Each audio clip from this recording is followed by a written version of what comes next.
We're searching for Hashem's bracha in our business. We need Him as our partner because we know that our hard work alone is not what's going to make us succeed. There's so much of our business success, most of it which is in His hands. We want desperately what Rabbeinu Yonah calls Ki im chokel, Hashem is with you, He's your partner, orchestrating the world to fall in place so that you should succeed financially. And the Gemara says that one of the fundamental things that need to be in place for that partnership to be forged and for us to have longevity in the money that we make is keeping of Shabbos. The Gemara in Gittin, Daf Lamed Ches Amud Beis says as follows: Amar Rabba Behani Tlat Mili Nochasi Balebatim Nichsayon. In these three matters, wealthy people lose their money. The mafki avdayu lecheruso, they release their slaves to freedom, which you're not allowed to do. It's a Torah prohibition. And the morale says when you use your money against Hashem's wishes, and Hashem takes your money away. Secondly, udesayri nichsayu b'shabso, they inspect their properties on Shabbos. Not that they're working actively on Shabbos, but they're going to see what their assets need in the coming week. And they fix their meal times on Shabbos at the time when the rabbi is giving his drosha, when it's time to go and learn Torah. And on that point, the Maharal says that the money that you have allows you to have lavish meals. And those lavish meals are now extending into the time when you should be learning Torah. Your money was given to you to get you closer to Hashem. And now your money is taking you away from Hashem.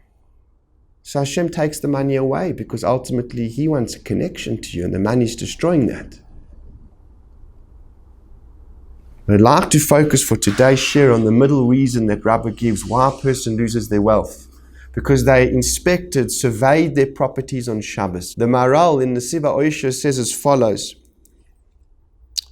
Desayri nichsayu b'Shabbos. People who survey their properties on Shabbos, why do they lose their money? Me'achar she'Shabbos kodesh, because Shabbos is a holy day. Ein roi lekinyan oisha b'yom Shabbos. It's not a day which is befitting for the acquisition of money. That's a this worldly thing. Shabbos is all about Kedusha, about connecting to Hashem, not this world. You should know, therefore, that their money has no longevity. When Shabbos is a factor in your earning of your money, that money will not last by you. That's incredible. I think we all want not short-term wealth. We want long-term wealth that stays with us. And the Maharal says that Gemara is teaching us that Shabbos is essential to the longevity of our wealth. And if it in any way is reason for us to earn our money, we put our wealth at risk. Creating a business which is free of Chilul Shabbos, where not 1 cent of money has been earned on Shabbos, is an incredible challenge. I didn't realize it until I tried to start implementing it myself. Because I realized that I thought when you would tell staff, we don't work on Shabbos in this business. Weekends are off. Please, you don't need to deal with customers. You don't need to deal with emails. Don't answer your messages. I thought they'd all be delighted. Business has pressures. They've got nothing to do with money. But you have clients, you have suppliers, you have partners, you have projects on the go. And many times for a person, being able to work on Shabbos alleviates a lot of that pressure. You get an email from a client which causes you tremendous anxiety 1 minute before Shabbos is going to come in. And you're a secular Jewish guy, or you're a non-Jewish woman. You want to just pick up the phone and deal with it. But the rabbi says we're not allowed to. Now that's challenging for them. There's resistance. It's hard. And in our business, I have to tell you, as difficult as it was to inculcate a culture of honesty, of integrity, of never taking money that wasn't our own, Shabbos was just as hard. A monumental task. We have a number of employees that travel frequently overseas. Our business policy is that no one's allowed to travel on Shabbos, Jewish or not Jewish, because we felt it was very difficult to inculcate the Kiddush of Shabbos, the importance of Shabbos, if 90% of the people are allowed to travel on Shabbos and only you Jewish guys who are secular aren't allowed to. It's like it doesn't have any rigor, it doesn't have any meat. So nobody's allowed to travel on Shabbos. When you go into America, you travel on Sunday. You arrive there first thing Monday morning, a little bit tired. It would have been better to have flown on Saturday, have the day to recoup on Sunday and go to your meetings first thing Monday. But Shabbos trumps that. Have a full week of meetings, finish on Friday. In any other normal business, you'll catch the Friday afternoon flight home. But we insist, for no business benefit at all, that all our employees stay Friday night and Saturday night because there's no flight, and then come back home on the Sunday flight and arrive and miss the first day of work on Monday. No business benefit there. No business would agree to that. But Shabbos is more important. That everybody should know how sacrosanct it is for us that nobody works on Shabbos, that no email sent on Shabbos, no message to a client, no phone call. Those are the types of measures that we had to implement to do that. We once caught someone who asked one of the employees to do some work for a client on Shabbos. That's a fireable offense in our business. Never happened again. But the same way we would treat theft, we treat Shabbos. Because without that, the pressures of business will force your employees to work for you on Shabbos. Even when you say, I don't want you to, I'll be angry with you.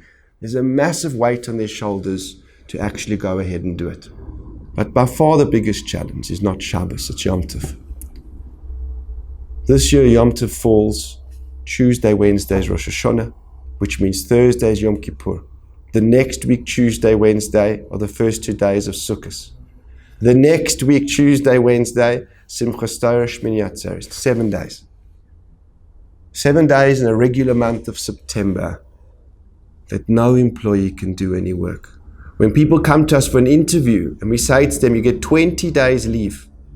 And on top of that, any Jewish holiday which falls on a weekday, not only are you not expected to work, you're not allowed to work. And so this year, for example, you'll get another 10 days of leave. It's the most incredible, exciting thing in the world. They get extra leave, free, paid leave. It's what a perk. And it remains an incredible perk for the members of staff who aren't client-facing. But for the guys who grow up through the business and become client-facing, front office staff, it's a huge pressure to manage.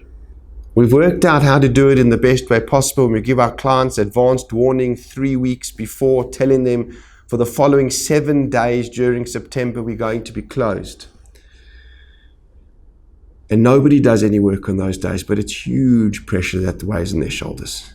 They know exactly what time Shabbos Yom Tov comes in. They know when it goes out. And the minute it goes out, they're on their mails, on the system, processing all the requests that came through, all the pressure points over those 2 days. So without the fear factor, to be honest, that this is punishable by firing if you work, most people would continue to work on Shabbos. They continue to work on Yom Tov, even when the boss tells them not to, because it alleviates their own personal pressure. And this Gemara has to be in the forefront of your mind. At the end of the day, I know my business won't succeed if I don't have Hashem as my partner.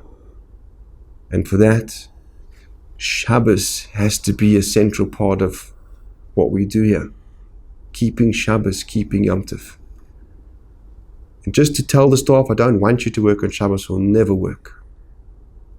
It has to be seen like theft.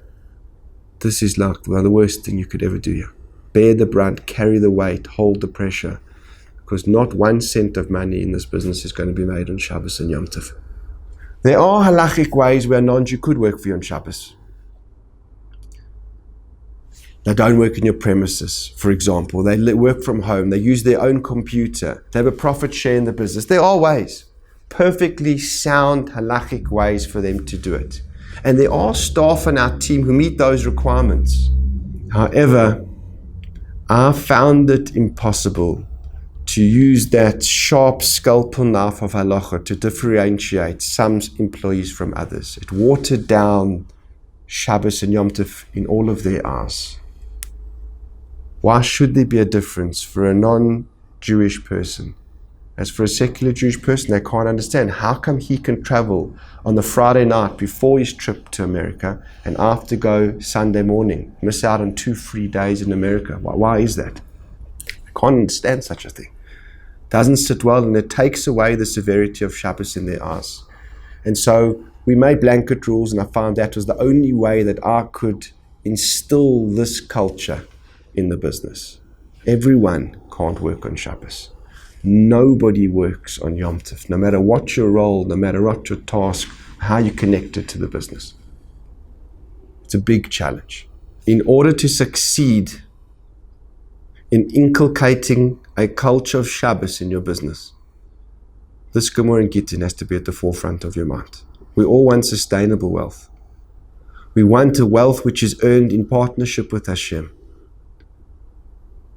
Shabbos is one of the golden keys to that relationship and to that bracha in our business. It's going to take monumental effort to instill that.